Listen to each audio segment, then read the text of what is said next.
За ингээд бид хэд хоёр төслийг бол явуулах нь зүйтэй гэдэг ингээд дэмжиж байгаа. Би бол энийг дэмжиж байгаа. За энэ дээр нэг асуудал байгаа. Хэдүүлээ ер нь энэ төслөө ажлын хэсэг гаргаад нэг очиж үзээд яг ямар явцтай явж байгаа. Тэгээ яг одоо ингээд энэ хууль батлагдаад ингээд дэмжигдээд явхаар одоо ямар үр дүн гарах юм гэдэг юм их тодорхой болохгүй бол авж байгаа мэдээлэл бол одоо газрын тосон дээр очисон ажлын хэсэг бол ажил бол маш хангалтгүй. Хийгдсэн ажлууд нь эхнээсээ одоо бас ингээд тоногдоод эзэнгүүдээд иймэрхүү байдалтай байна гэдэг асуудал яригдаад байгаа. Тэгэхээр энэ зүйл дээр ер нь бол бид нэр ерөн цаашдаа бол энэ чинь төсөв тээзүүн бол бас хэдэн жилээр гарсан. Тэгэхээр энэ хууль батлагдсанаар бол ажил бол маш их шуурхайлгаж шүү дээ. Тэгэхээр энэ цаашдаа одоо ашиглалт тал дээр нь одоо ер нь төрөвчлэг хурдан шуурхай явах тал дээр нь ямар өөрчлөлтүүд орох, ямар үр дүн гарч байгааг нь хууль одоо батлагдсанараа гэдэг дээр хариулт авмаар байна. Тэр гэсэн газрын тусан дээр. За хариулах 9 номер. Жаргалсаахан гишүүний асуултанд хариулъя. Сангийн хамтлаг жаргал. За газрын тус босруулах үйлдвэрийн хувьд бол одоо яг ажлын гүйцэтгэл 40 гаруй хувьтай явж байгаа. Нийт яг хэлцээрийн дүн бол 6.1 их найд.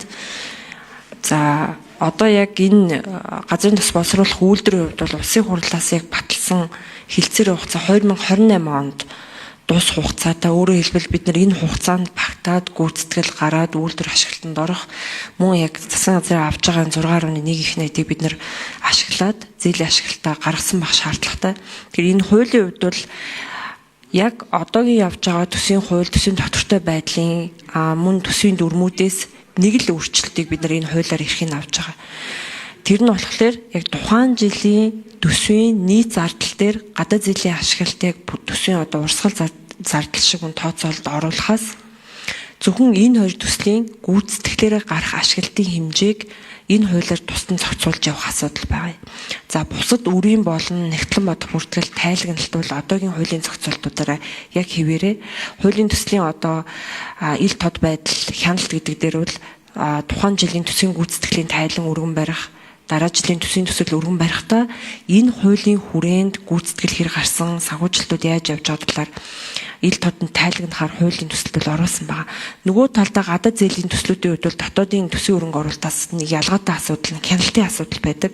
За Монгол газрын тус боловсруулах үйлдвэрийн хувьд бол Монголын газрын тус боловсруулах үйлдвэр төрийн өмчт компани яг энэ төслийг хэрэгжүүлж тусгаалan явж байгаа. За Эрдэнэбүрингийн усан цахилгаан станцууд дээр мөн хилцээр дээр байгаа төсөл хэрэгжүүлэх нэгж явж байгаа.